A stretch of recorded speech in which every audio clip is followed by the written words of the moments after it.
Today I'm going to be working with epoxy. I'll be mixing it with some potpourri, a few scrap pieces of wood as a top, and we'll see how it works out. I hope you all enjoy the video.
So this is the end result to my epoxy cocktail.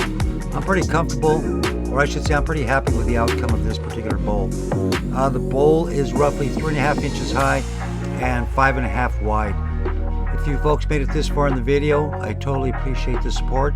And as always, thanks for watching.